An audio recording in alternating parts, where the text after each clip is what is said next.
Looking at postures is an important part of the corrective exercise strategy of the hip and shoulder complexes. The goal is not to look at every nuance of posture, but posture really represents a snapshot of how our body both stabilizes and how it's going to move. So it's a nice thing to look at and get a sense of how the person holds their body, because that tells us a lot about their strategy on how they live inside their bodies. So I'm going to point out some of the key features about posture, how they relate specifically to the hip and shoulder, not go through every single nuance of posture, but show you some of the key things that commonly become problems that relate to both the shoulder and the hip complexes. So if we look from the posterior side, if we think about a plumb line, yes, we want things to line up and be relatively symmetrical side to side. Again, if we're right-hand dominant, or most of us are right-handed dominant, all of us are one-handed dominant, so we're going to have a little asymmetry side to side. The goal is not to make people 100% symmetrical, but limit the asymmetries side to side. And the more dysfunctional clients that we see, generally speaking, you're going to see bigger asymmetries side to side. That's what we're really looking for. And then we'll look at some of the little bit more precise nuances within posture as it relates to proper shoulder and hip mechanics. So again, plumb line down the middle, symmetrical side to side, level head, shoulders, hips, knees, ankles. When we look at side to side, we can pick up rotations in the trunk and or neck by looking at both the ear position, shoulder position, trunk position. We can also place our hands on the trunk and pick up side rotations side to side to see if one side is anterior or posterior relative to each other, because that will also change what happens through the shoulders, because our body's always trying to create a level or a position where the eyes are level with the horizon, known as a writing reflex, where we're trying to keep things pretty lined up to get the head and the eyes looking straight forward. So it'll change postures related to that.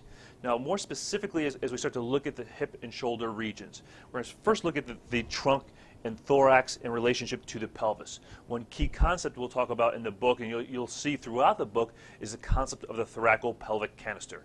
So specifically, we're talking about from the region from the neck and upper back to the pelvis and the hip region. Again, not to say the head isn't important, because that'll drive some of this function. It's not to say the feet aren't important, because that will also drive function and dysfunction in this region. But just to look at the alignment between these two areas and how things stem out from that area here.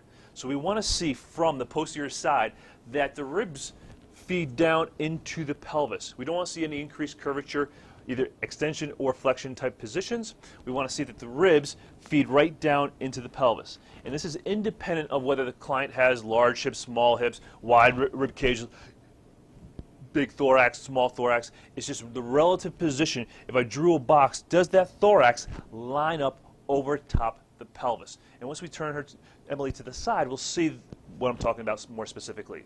But what you can also get a sense of is how much tone does she have in different areas of the spine. For a lot of our clients, they're going to have most of their bulk right around the thoracolumbar region, because so many of our clients extend and create their stability from this region.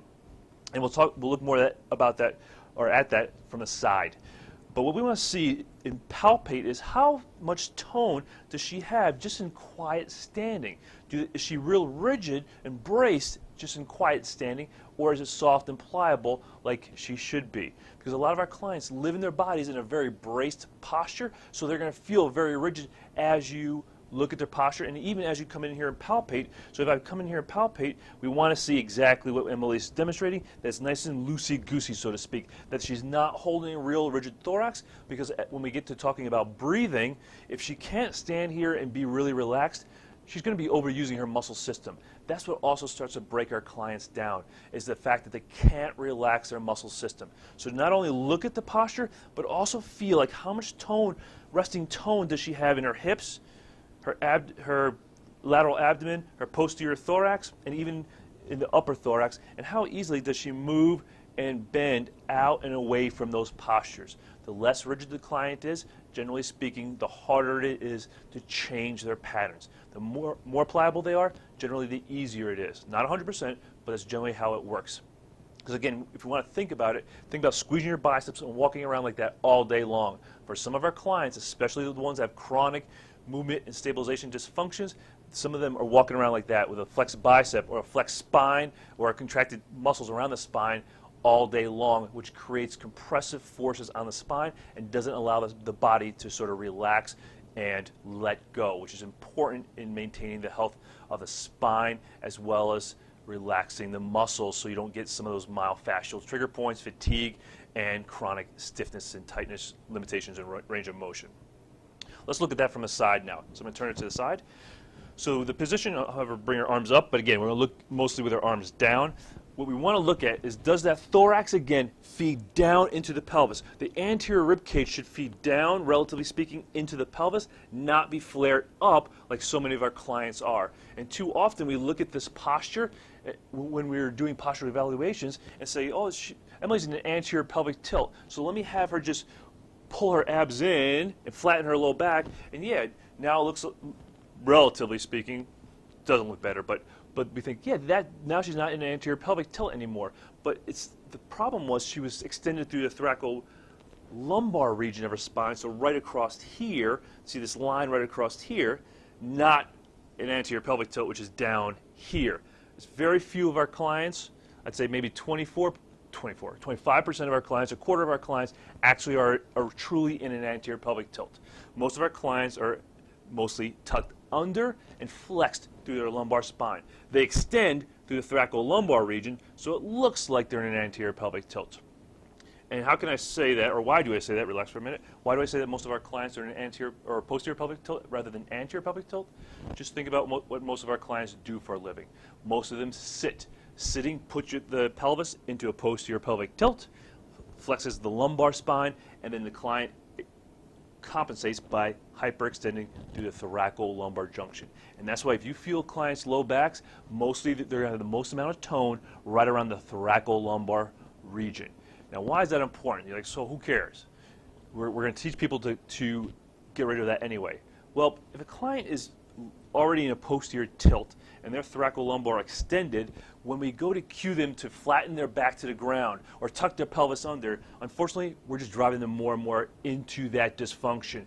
They haven't fixed the main problem. They keep driving the dysfunction they already have. So it's really key that we start with looking at the alignment, relatively speaking, of that thorax over the pelvis, that the ribs in the front feed down towards the floor and not be in a caudal, or I'm sorry, cephalic or towards the ceiling type of position, but they actually feed down, not slump down like this, that's just slumping, but that the client can maintain a long spine, the ribs down, and the pelvis more neutral. Now, talking about neutral pelvis, how do we know if the neutral or the pelvis is in a neutral position? What we're going to take a look at is, rather than using the ASIS and PSIS that we've been classically taught, we're going to use a pubic symphysis and the ASIS. The reason we do that is because for most of our clients, the PSIS is so variable in size, density, thickness, how far down it goes, and to get most clients to where these two, the ASIS and PSIS, are level to each other, they're actually already in a far posterior tilt to create that alignment. So here, Emily is.